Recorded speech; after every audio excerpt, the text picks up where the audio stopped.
আসসালামু আলাইকুম রহমতুল্লাহ বরকাত।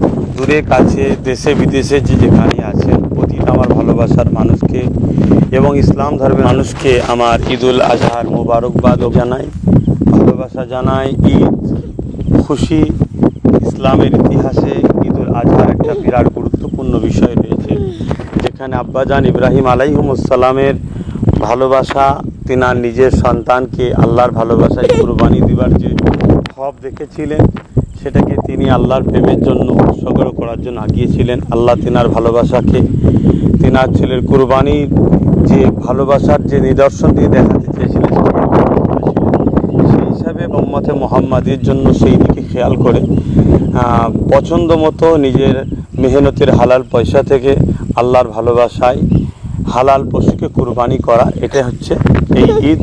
কুরবানি আল্লাহর খুশির জন্য সেই জায়গাতে চেষ্টা করবেন যাতে করে লোক দেখানো না হয়, আল্লাহর খুশির জন্য করবেন, রেশারেশি যেন না হয়। এবং ওই কুরবানি যেটা সিন্নি যেটা হয় তাবারুক, সেটা ভালো প্যাকেট করবেন আত্মীয় স্বজন গরিব মিসকিনকে দিবার জন্য। সেগুলো যেন রাস্তাঘাটে কোনো জায়গায় না পড়ে, কেন এটা অনেক পবিত্র পাক জিনিস, সেটা পড়াটা মানে অন্যায় হবে এবং নিজের বিবেকের কাছে বাধা দেবে। পাশাপাশি এটাও বলবো, যখন আপনারা বাইকে করে কোনো অতিথির বাড়ি আত্মীয়র বাড়ি যাবেন, সেই জায়গায় যাতে রাস্তাঘাটে পড়ে না যায় সেদিকে খেয়াল রাখবেন এবং আপনারাও বাইক আস্তে সুস্থে চালাবেন, বেশি জোরে চালাবেন না, কেন অনেকে আপনার অপেক্ষায় রয়েছে, তো সেই দিকটা খেয়াল রাখবেন। দেখা যায় এমন অনেক ভাইরা খুব স্পিডে বাইক চালায়, সেখানে অঘটন ঘটে যায়, এগুলো যেন না হয়।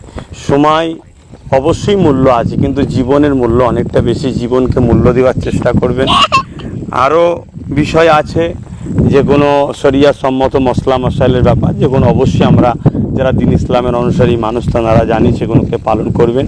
আমি আরও একবার বলি, পরিষ্কার পরিচ্ছন্নতা ইসলামের একটা ইমানের একটা অঙ্গ, পরিষ্কার পরিচ্ছন্নতা বজায় রাখবেন। তারা সকলে ঈদুল আজহা খুশি হোক, আপনাদের জীবনকে খুশিতে আনুক এবং আপনার সকলের কুরবানিকে আল্লাহ কবুল করুক, এটাই আশা রাখবেন।